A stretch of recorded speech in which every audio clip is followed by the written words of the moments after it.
What is the end point for Republican terrorism? And, you know, not only are this party, the Democratic Party, is going back to its FDR roots right now, and it's a good thing. But on the Republican side, we're seeing an aggressive move toward fascism being promoted both by the Republican base and by its right-wing billionaire donors.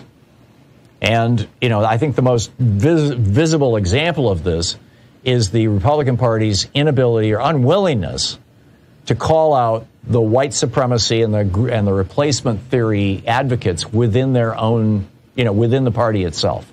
Liz Cheney yesterday tweeted, "The House GOP leadership has enabled white nationalism, white supremacy, and anti-Semitism. History has taught us that what begins with words ends in far worse. GOP leaders must renounce and reject these views and those who hold them." And she's being attacked for saying that by Republicans. At the same time, last year, 2021, 93% of all politically motivated murders in the United States were done by people affiliated with right-wing extremism, 3% by Islamic extremism, 6% by left-wing extremism, specifically anarchists and black nationalists.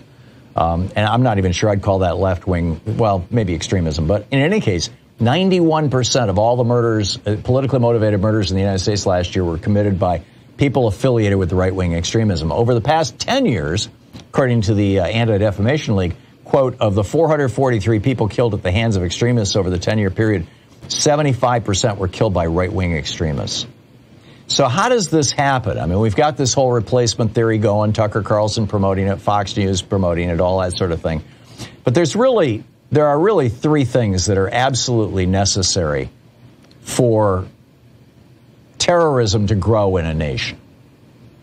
And we are seeing them right now in the United States. But let's identify these. Number one, there must be an ideology, and at the core of that ideology, a mythology of victimhood that provides the rationale for using terror as a political weapon. In the United States right now, that's the so-called Great Replacement theory.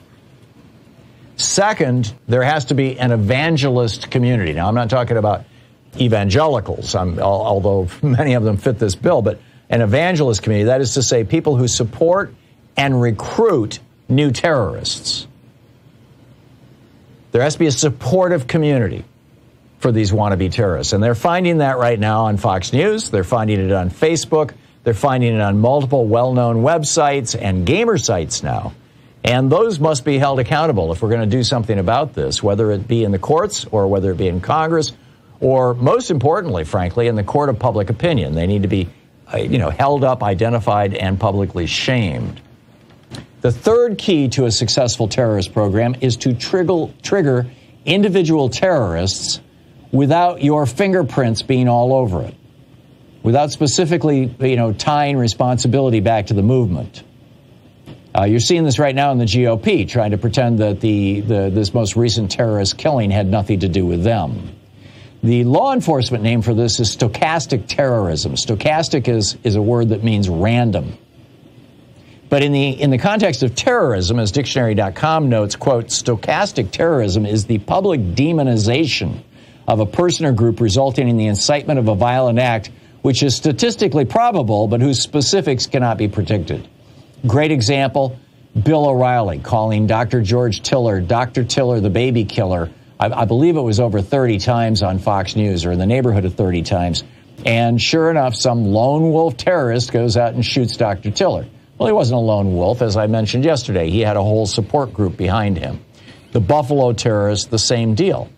And these killers come to believe that their understanding of reality is widely shared when high-profile individuals like Tucker Carlson on Fox or Matt Gaetz tweeting, Tucker Carlson is correct about replacement theory. When those high-profile individuals support the terrorist position, then the terrorists assume that there's a much larger audience out there, there's a much larger support group for them, and then they begin going ahead and engaging in terrorism. We need to break all three of these pieces of the support network and the systems in place right now that support right-wing terrorism in America. If we don't, we're in deep trouble.